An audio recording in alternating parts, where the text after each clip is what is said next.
अमरपुर गांव के दो निवासी किशन और बाबुल जंगल के रास्ते से अपने गांव लौट रहे थे। किशन अचानक बोला, चल चल चल, जल्दी जल्दी चल बाबुल, वो गुफा रास्ते में ही पड़ने वाली है। और सुन, जैसे ही गुफा आए ना, अपने कदमों की रफ्तार तेज कर देना।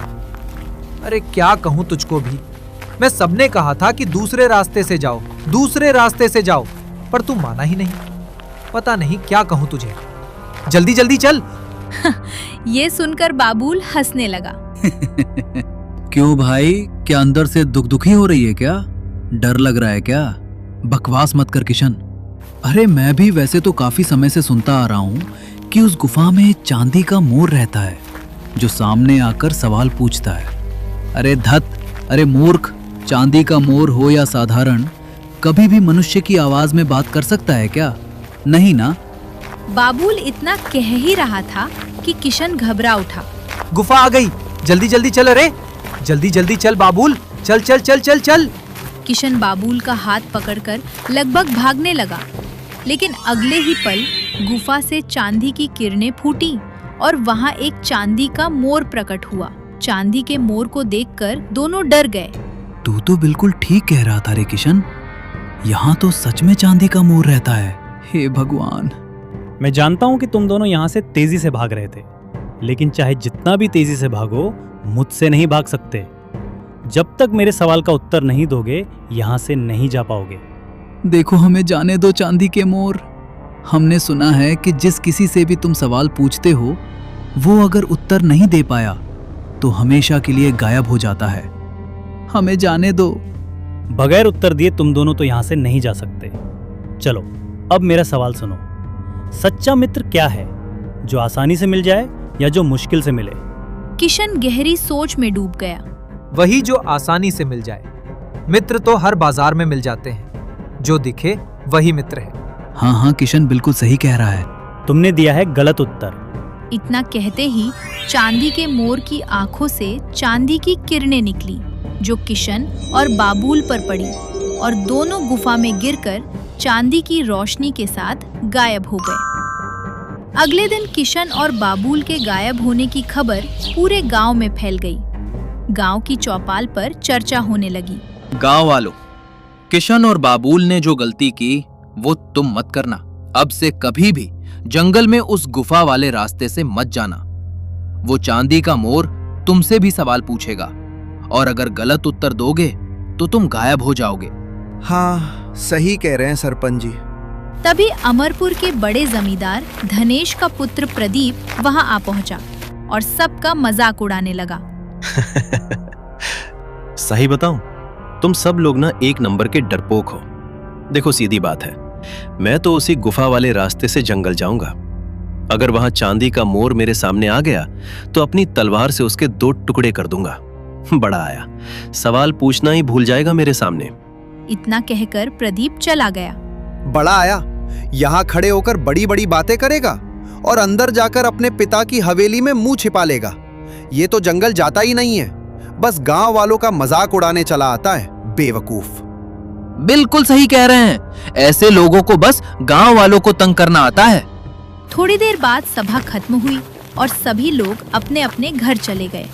उसी गांव में कविता नाम की एक सुंदर लड़की थी, जो अपने बूढ़े पिता के साथ रहती थी। पिता बहुत बीमार थे। कविता जंगली फल लेकर लौट रही थी कि तभी प्रदीप रास्ते में आ गया। ओ कविता, जरा इधर भी तो गौर फरमाओ। अरे भाई, कब तक अपने इन सुंदर सुंदर हाथों से ये भारी भारी फल तोड़कर अपने हाथों की सुंदरता खराब करती रहोगी? अभी भी समय है, मेरी बात मान लो। मैं तुम्हें रानी बनाकर रखूंगा। शादी कर लो मुझसे। अब देखो ना, मैं तुमसे कितना प्रेम करता हूं। मान जाओ ना कविता। तुझसे कितनी बार कहा है प्रदीप, मेरा रास्ता मत रोका कर। मेरे मन में तेरे लिए कोई प्रेम नहीं। आइंदा कभी बीच रास्ते में मुझे रोकने की कोशिश मत करना। यह सुनकर प्रदीप क्रोधित हो उठा। ए कविता, मैं इस गांव के सबसे धनी व्यक्ति धनेश का पुत्र हूं। गांव की लड़कियां मुझ पर मरती हैं, समझी तो? जो लड़कियां तुम पर मरती हैं, उन्हीं में से किसी से विवाह कर लो। मुझे तुम्हारे अंदर कुछ भी खास नजर नहीं आता। मुझे बस इतना पता है कि तुम्हारे पिता अमीर हैं। लेकिन तुम खुद निठल्ले, निकम्मे और आवारा हो, जो सिर्फ अपने पिता की कमाई पर ऐश करता है। प्रदीप गुस्से से तिलमिला उठा और कविता वहां से चली गई। कविता गांव पहुंची और अपने फल बाजार में बेच दिए। फिर थकी हुई घर की ओर चली गई। लौटते ही सारा धन अपने बूढ़े पिता के हाथ में रख दिया। अरे क्या हुआ कविता? तेरा चेहरा उतरा हुआ क्यों है? क्या बात है? कविता की आंखों में आंसू भर आए। उसने सारी घटना बताई। जब देखो धनेश का पुत्र मेरा रास्ता रोक लेता है। यह सुनकर पिता की आंखों में उदासी छा गई। मैं जानता हूँ वो मेरी लाचारी और बीमारी का फायदा उठा रहा है। मैं कितना अभागा पिता हूँ। मुझे तेरे हाथ पीले करने की तैयारी करनी चाहिए थी, लेकिन मैं तो उल्टा तुझ पर बोझ बनकर बैठ गया हूँ। क्या करूँ? बीमार हूँ, बूढ़ा हूँ, मेरा हाथ काम नहीं करते। यह सुनकर कविता के आंसू बह निकले। ऐसे मत कहिए पिताजी कि आप मुझ पर बोझ है। बचपन से मैंने माँ को नहीं देखा, हमेशा आपको देखा। आपने मुझे माँ और पिता दोनों का प्यार दिया है। आप मुझ पर बोझ नहीं है। रहा सवाल प्रदीप का, उसे मैं देख लूंगी। इतना कहकर कविता ने चूल्हा जलाया और गरम गरम रोटियां बनाने लगी। कुछ देर बाद पिता खाना खाकर सो गए।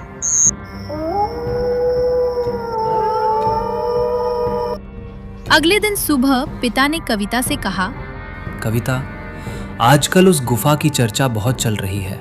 कहते हैं वहां एक चांदी का मोर आतंक मचा रहा है। वो लोगों से प्रश्न पूछता है और जो भी उत्तर नहीं दे पाता वो गायब हो जाता है। मुझे लगता है कि वो जरूर कोई राक्षस होगा। हाँ पिताजी, गांव में बहुत लोग गायब हो चुके हैं और कोई कुछ नहीं कर पा रहा। न जाने गांव वाले महाराज से मदद मांगने क्यों नहीं जाते। अब मदद तो वो क्या ही मांगेंगे। हमारे राज्य का राजा तो आंखें मूंद कर बैठा है। उसे प्रजा की कोई चिंता ही नहीं है। मैं तो तुझे सिर्फ इसलिए कह रहा हूं बेटा कि जंगल में जंगली फल तोड़ने जाती है तू। जरा ध्यान से जाना और उस रास्ते से मत जाना, है ना? आप निश्चिंत रहिए पिताजी, मैं गुफा के रास्ते से कभी नहीं जाती। पिता घर के बाहर टहलने लगे। कुछ देर बाद पिता बोले, आज थोड़ा जंगल में चहलकदमी करके आते हैं। वो जंगल में घूमने चले गए। जंगल की सुंदरता देखते देखते उन्हें पता ही नहीं चला कि वह गुफा के नजदीक पहुंच चुके हैं। अगले ही पल चांदी की किरणों से वही चांदी का मोर प्रकट हुआ। अब तुझे मेरे एक प्रश्न का उत्तर देना होगा। हे भगवान, ये क्या हुआ? मैं तो वही गलती कर बैठा। अपनी बेटी को मना कर रहा था और खुद ही टहलते टहलते गुफा के पास आ गया। हे भगवान। मोर ने वही सवाल पूछा जो उसने किशन और बाबूल से पूछा था, लेकिन पिता उत्तर नहीं दे पाए। अगले ही पल पिता गुफा में गिर गए और चांदी की किरणों के साथ गायब हो गए। यह दृश्य दूर से गांव का एक व्यक्ति देख रहा था। हे भगवान, कविता के पिताजी भी गायब हो गए। ओहो, मुझे ये बात तो तुरंत कविता को बतानी चाहिए।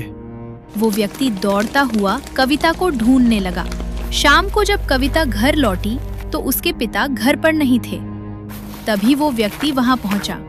कविता! अरे अरे कविता! अरे भाई, मैं सुबह से तुम्हें ही ढूंढ रहा हूं। तुम्हारे पिताजी अब तुझे कहीं नहीं मिलेंगे बेटा। क्या बकवास कर रहे हो तुम? गांव वाले ने पूरी घटना कविता को बताई। मैं बहुत दूर खड़ा था। मैंने अपनी आंखों से देखा चांदी का मोर प्रकट हुआ। उसने पिताजी से प्रश्न किया, वो उत्तर नहीं दे सके और गायब हो गए। इतना कहकर वो व्यक्ति चला गया। अगले दिन पिता के गायब होने की खबर फैल गई। कविता रो रही थी। तभी प्रदीप वहां आया। अरे कविता, कविता, चुप हो जा, चुप हो जा। इतनी चिंता क्यों कर रही है? तेरा बूढ़ा पिता वैसे भी इतना बीमार था कि कुछ समय बाद तो चला ही जाता। तू इतनी चिंता क्यों करती है? मैं तेरे साथ हूं ना। देख, तू अब अकेली है। मेरा प्रस्ताव अभी भी खुला है। मुझसे विवाह कर ले, रानी की तरह बनाकर रखूंगा। यह सुनकर कविता क्रोधित हो उठी। तुम्हें शर्म नहीं आती? मेरे पिता गायब हो गए और तुम विवाह की बात कर रहे हो? चले जाओ यहाँ से। प्रदीप तमतमाकर बोला। अरे बस, बहुत हो गया। मुझे अपमानित करने की भी एक हद होती है। अब तेरे ऊपर से तेरे पिता का साया उठ गया है। अब तू अकेली है। तेरे जैसी गरीब की बेटी से गांव में कोई विवाह नहीं करेगा। समझ नहीं आता क्या? जब सब इनकार कर देंगे ना, तब नाक रगड़ती हुई मेरे दरवाजे पर आएगी। ये मैं सीना ठोक के दावे के साथ कहता हूं। कविता फूट फूट कर रोने लगी। कुछ देर बाद उसने आंसू पोंछे और खुद से कहा, गांव वाले अपने प्रियजनों को खोकर चुप बैठ गए होंगे, लेकिन मैं उन लोगों में से नहीं हूं। मैं अपने पिता को वापस लाकर रहूंगी। मैं महाराज से मदद मांगूंगी। अगले दिन कविता राजा महेश के महल के राज दरबार में पहुंची। महाराज, मेरा नाम कविता है और मैं अमरपुर गांव की रहने वाली हूँ। मेरे पिता के अलावा गांव में न जाने कितने लोग उस चांदी के मोर का शिकार हो चुके हैं। आप कुछ कीजिए महाराज। राजा महेश क्रोधित नजरों से कविता को घूरने लगा। दफा हो जाओ यहाँ से तुम लड़की। हम इस मामले में अपनी टांग नहीं अड़ाना चाहते। हम कुछ नहीं कर सकते। जाओ यहाँ से। कविता चौंक गई। महाराज जी, ये आप क्या कह रहे हैं? आप इस राज्य के राजा हैं। आप ही अगर कुछ नहीं करेंगे तो फिर कैसे चलेगा? कैसे चलेगा ये हमें नहीं पता, पर हम इस मामले में कुछ नहीं कर सकते। निकल जाओ यहाँ से। राजा महेश ने कविता को अपमानित करके दरबार से निकाल दिया। कविता निराश होकर घर लौटी और फूट फूट कर रोने लगी। महाराज ने भी मदद करने से साफ इनकार कर दिया। अब मैं कहाँ जाऊं? कविता कुछ देर गहरी सोच में डूब गई। अचानक उठ खड़ी हुई और बोली, कोई मेरा साथ नहीं देगा तो कोई बात नहीं, मैं स्वयं अपने पिता को ढूंढूंगी। अब मैं उस चांदी के मोर के पास खुद जाऊंगी। देखती हूँ ऐसा कौन सा प्रश्न पूछता है जिसका उत्तर कोई नहीं दे पाता। इतना कहकर कविता घर से बाहर निकली और जंगल की ओर चल दी। रास्ते में उसे सरपंच मिला। अरे कविता, कहाँ जा रही हो बेटा? गुफा के पास जा रही हूँ। मैं देखना चाहती हूँ कि वो चांदी का मोर कौन सा सवाल पूछता है। ए, पागल हो गई हो क्या बेटा? अरे तू वहाँ से कभी वापस नहीं आएगी। वापस ना आ पाई तो कोई बात नहीं। जब मेरे पिता ही नहीं हैं, तो मैं इस संसार में रहकर क्या करूंगी? या तो पिता को वापस लाऊंगी या फिर कभी नहीं लौटूंगी। सरपंच ने बहुत समझाया पर कविता नहीं मानी। कविता गुफा के पास पहुंची और जोर से बोली, कहाँ है तू चांदी के मोर? मेरे सामने आ। मैं भी जानना चाहती हूँ तेरा वो कौन सा प्रश्न है जिसका उत्तर कोई नहीं दे पाता और तू उसे गायब कर देता है। अगले ही पल चांदी की किरणें चमकी और चांदी का मोर प्रकट हुआ। तू बड़ी बहादुर लड़की है। अब तक जितने भी लोग यहाँ पर आए डर कर आए, लेकिन तू पहली लड़की है जिसने खड़े होकर मुझे आवाज लगाई। तेरी आंखों में बहादुरी है। मुझे लगता है कि तू मेरे प्रश्न का उत्तर दे देगी। सुन, सवाल यह है कि सच्चा मित्र क्या है, जो आसानी से मिल जाए या जो मुश्किल से मिले? बस इतने से सवाल के लिए तू लोगों को गायब कर देता है। जवाब सुन, सच्चा मित्र वही है जो मुश्किल से मिले, क्योंकि आसान मित्र हर कोई पा लेता है। लेकिन असली मित्र वही होता है जो मुश्किल वक्त में साथ निभाता है। यह सुनकर चांदी का मोर प्रसन्न हो गया। तुम पहली हो जिसने मेरे प्रश्न का सही उत्तर दिया। इसका मतलब तुम ही हो जो मुझे श्राप से मुक्त कर सकती हो। क्या?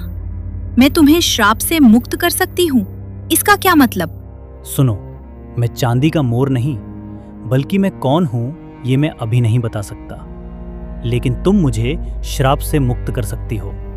आओ, मेरे पीछे आओ। इतना कहकर चांदी का मोर गुफा के अंदर चला गया। कविता भी गुफा के अंदर चली गई। गुफा में कविता ने अपने आप को एक विशाल महल में पाया। वहाँ एक बड़ा पिंजरा था जिसमें लोग कैद थे। तभी चांदी का मोर फिर प्रकट हुआ। तुम इन्हें आसानी से आजाद कर सकती हो, लेकिन पहले तुम्हें एक कार्य करना होगा। कौन सा कार्य? इस गुफा के अंदर एक जादुई दुनिया है। तुम्हें उस दंड को लाना होगा।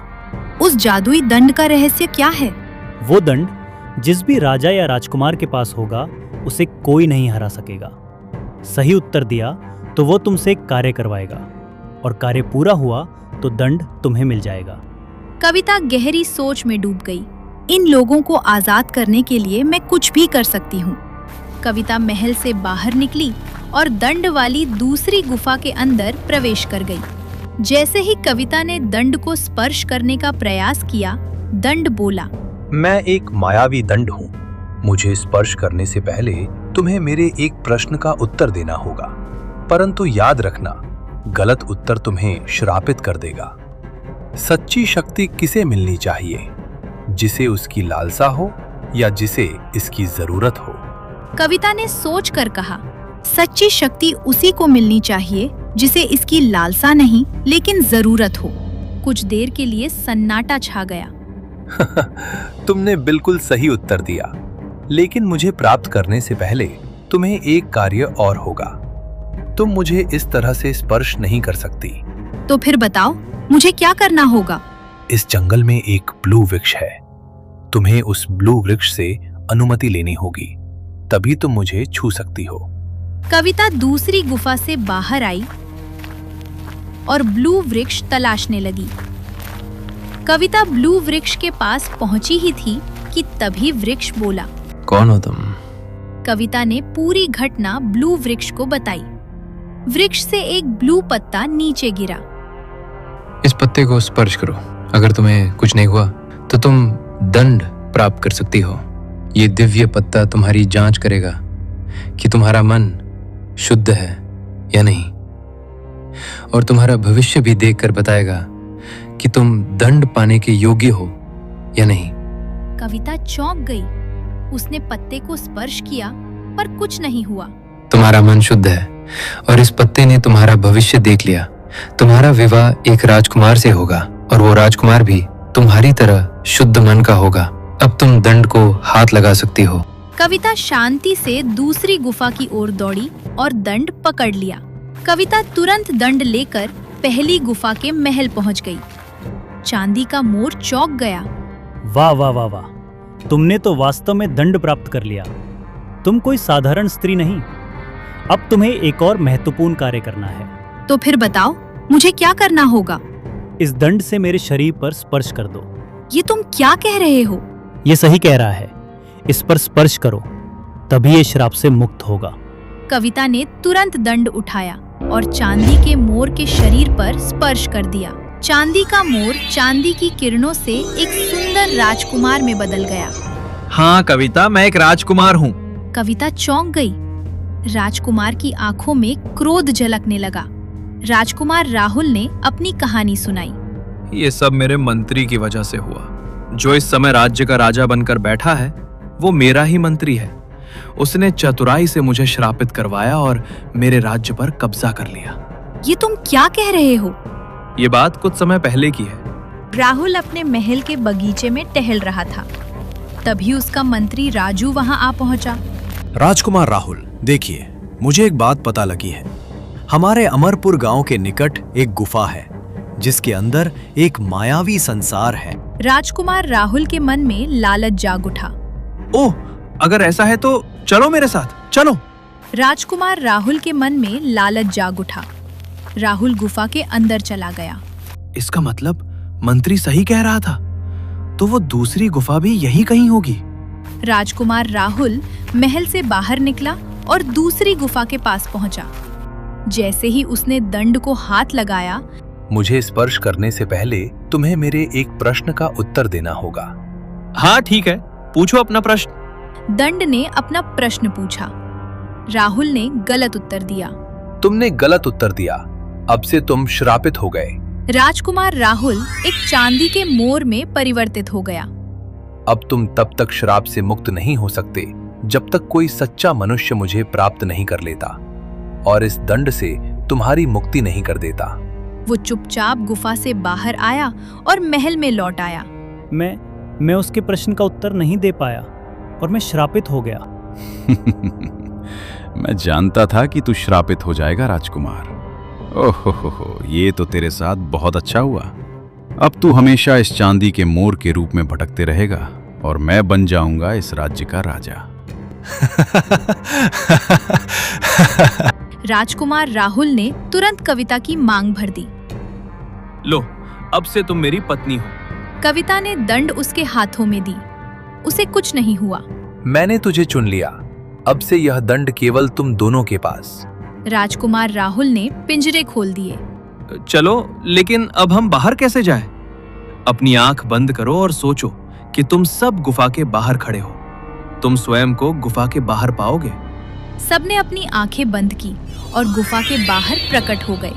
कविता ने अपने पिता को देखा। पिताजी, आप आजाद हो गए। अरे बेटा, अब तुम राजकुमारी बन गई हो। जाओ जाओ बेटा, राजकुमार के साथ जाओ। कविता और राजकुमार राहुल राज दरबार पहुंचे। राजा महेश चौंक गया। अरे तुम श्राप से मुक्त कैसे हुए?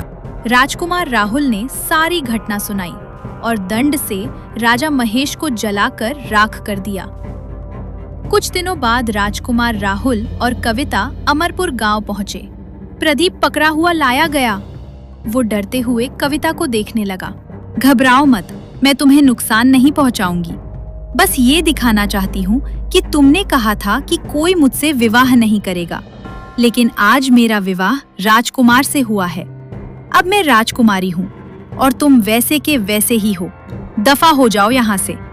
आइंदा किसी लड़की को तंग किया तो तुम्हारी गर्दन धड़ से अलग करवा दूंगी।